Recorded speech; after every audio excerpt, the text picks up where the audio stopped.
abre tu corazón a Él.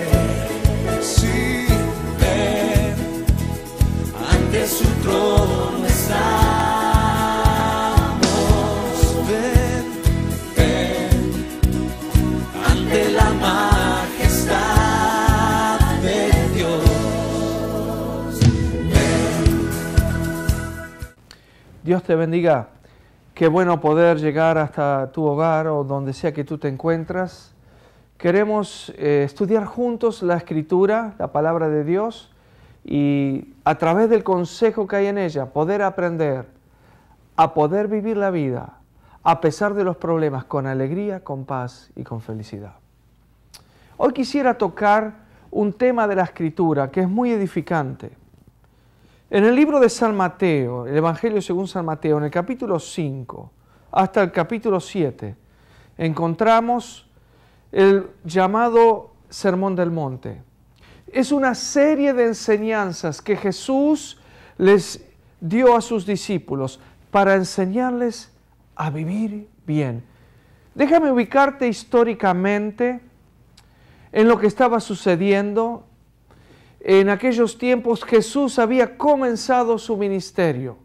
Ya se había bautizado, había sido tentado, había elegido a los 12 y luego de esa elección decide juntarlos para poder enseñarle lo principal para la vida, lo fundamental.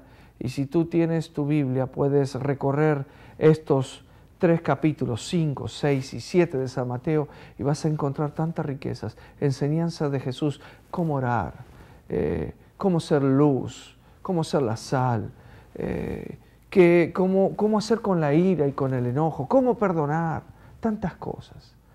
Y el capítulo 5 comienza con las bienaventuranzas. Y yo quisiera invitarte a que tú abras la Escritura en el capítulo 5 de San Mateo, versículo 1, 2 y 3 leemos y vamos a hacer la exégesis de este pasaje y juntos queremos aprender a poder triunfar en nuestra vida a pesar de las situaciones difíciles. Leemos y dice así: viendo la multitud, subió al monte y sentándose vinieron a él sus discípulos. Y abriendo su boca les enseñaba diciendo: bienaventurados los pobres en espíritu, porque de ellos es el reino de los cielos. Quisiera explicarte algunas de las costumbres de la época para que entendamos lo serio y lo grande de este mensaje. En aquellos años, los rabinos tenían la costumbre de que cuando ellos enseñaban una enseñanza oficial, cuando estaban hablando con autoridad como rabinos, se sentaban. Y era de costumbre, cuando tú caminabas entre ciudad y ciudad, encontrar a veces un grupo de personas sentadas escuchando a un rabino. Ahora, cuando el rabino hablaba parado, es que su conversación no era oficial, era extra cátedra. No era tan importante, tan especial. O sea, Jesús, una vez que eligió los 12, no estaban listos para empezar el trabajo que tenían que hacer y decide sentarlos y enseñarle de oficio lo principal para la vida. No solo eso. Dice una expresión aquí: y abriendo su boca les enseñaba. Esta frase también es importante entender por qué está aquí en la Escritura. Hoy en día, cuando alguien abre su boca, usualmente decimos es que quizás está hablando incorrectamente o hablando de más. Estás abriendo tu boca, o mejor dicho, cierra tu boca. Pero en aquellos tiempos, esta frase en el original tenía un significado especial. Cuando alguien abría la boca, estaba significando, cuando se decía de alguien que abría su boca estaba significando que estaba pronunciando algo importante, algo grave, algo con significado dignificado, algo especial, de mucha trascendencia. No solo eso, se usaba también para dar a entender que la persona no solo iba a abrir su boca, sino que iba a abrir la profundidad de su mente y su corazón. Era una enseñanza íntima, lo más importante. O sea, lo que Jesús le estaba diciendo es, voy a enseñarte algo importante, algo que me sale del corazón, que es esencial para tu vida. Quiere decir todo esto, la enseñanza oficial de Jesús.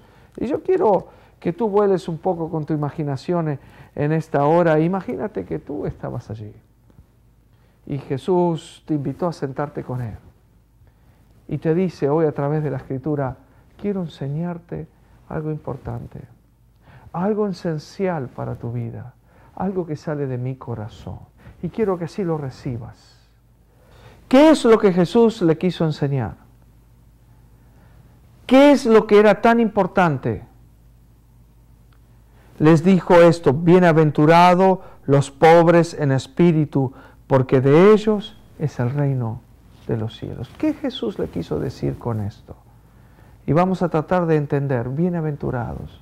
¿Qué significa bienaventurados? Es una palabra que es difícil de entender en el idioma español.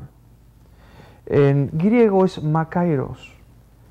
Es un término que se usaba y se aplicaba a los dioses. Ustedes saben que en Grecia existían muchas mitologías. La mitología griega hablaba de muchos dioses, ninguno de ellos real. Pero la gente estaba acostumbrada a escuchar esa palabra makairos. Hace referencia a los dioses. Y lo que significa es el secreto del gozo en sí mismo. Es un gozo eterno, inefable. Es un gozo autosuficiente. Es una alegría que va más allá de lo que podemos entender, que no la quitan los problemas, que no la quitan las enfermedades. Es una alegría que hay en el cielo, que hay en el cielo. Eso es lo que quiere decir makairos. Y Jesús le estaba diciendo a ellos y hoy a ti y a mí, puede haber una alegría, existe una alegría ya para nosotros hoy en la tierra, como lo que hay en el cielo, que llena tu vida de paz, de gozo, aunque tú estés pasando por problemas, aunque tú estés en medio de la dificultad. Eso es makairos, bienaventurado, makairos. Tú puedes tener alegría como la que hay en el cielo. ¿Cuándo? Cuando tienes un espíritu pobre. ¿Qué significa lo que quiso decir Jesús con los pobres en espíritu? La palabra pobre tenía dos acepciones en los tiempos de Jesús. Uno era pobre cuando trabajaba para subsistir. O sea, no era un indigente, no era un mendigo, simplemente era un pobre, como muchos de nosotros trabajamos para subsistir, para comer, para vivir. También la palabra pobre se utilizaba para explicar la persona que su espíritu ha sido conmovido por la pobreza, de tal manera que sus recursos disminuyeron, de tal manera que no hay nada que puede sacarlo de la situación en donde está. El otro significado de la palabra pobre en los tiempos de Jesús era cuando una persona, por la situación en que se encontraba, estaba tan necesitado, todos sus recursos habían terminado, todas sus capacidades habían también terminado, no había manera de salir del problema. Entonces el problema lo humilla de tal manera que él solo encuentra una solución: buscar a Dios, buscar a Dios.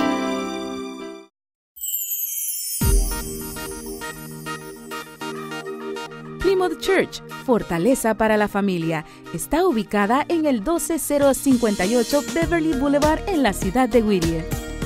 Serás bienvenido con toda la familia. Nuestros servicios, los días miércoles 6:30 de la tarde, oración. 7 de la noche, estudio bíblico. Domingo, 9 de la mañana, escuela dominical para jóvenes y escuela dominical para adultos. De 10:30 de la mañana a 12 del mediodía, servicio de alabanza y adoración en inglés y servicio de alabanza y adoración en español. Llámenos.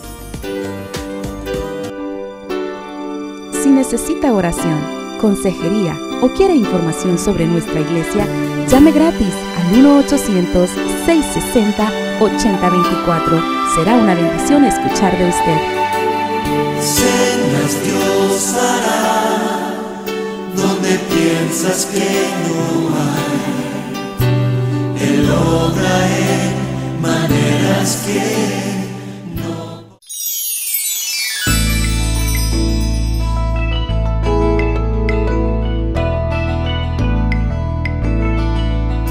En 1648, en el país de Australia, nace una niña llevando por nombre June, con una enfermedad muy grave, siendo esta la causante de una separación temprana en la vida de June. A los 4 años tuvo que ser internada en una escuela donde June vivía bastante triste entre la escuela y su casa. Los años siguieron pasando y a la edad de 13 años su madre empieza a descubrir que June era poseedora de una belleza muy especial y empezó a buscarle prospectos a su hija. June descubre que por la belleza que tenía podía tener a sus pies a todos los hombres que ella quisiera. La madre logra conseguir el mejor prospecto para su hija a los 16 años. Creyendo que este era el mejor partido, un hombre de 38 años multimillonario con el cual la casó. June tuvo su primer hijo, siendo él su adoración. Tuvo su segundo hijo y una tercera hija. Lamentablemente, su hija de 3 años tuvo que morir. Y después su primer hijo, el que era su adoración, en un accidente automovilístico, también falleció. Y June dijo lo siguiente: lo único que me queda es mi belleza y mi hijo. Lamentablemente le dio la enfermedad de la viruela y su rostro y todo su cuerpo quedó marcado por la enfermedad. Perdió su belleza. Y bueno, nos damos cuenta que lo que había inculcado la madre de June en su vida en realidad no era lo más importante. Usted que está allá en casita y yo que estoy aquí, tenemos la oportunidad de inculcar la palabra de Dios en este momento en la vida de nuestros hijos para que entre a su corazón y por supuesto ellos puedan conocer a Jesucristo como el Salvador de su vida. Recuerde usted que es lo mejor que nos puede pasar y usted como madre tiene la responsabilidad de compartir la palabra de Dios a su hijo. ¿Sabe por qué? Porque cuando lleguemos allá al cielo vamos a entregar cuentas al Señor y usted y yo vamos a entregar buenas cuentas. ¿Le parece bien? Así es de que este era mi pensamiento para todos ustedes. Que Dios les bendiga. Esto será, si Dios lo permite, hasta una próxima vez.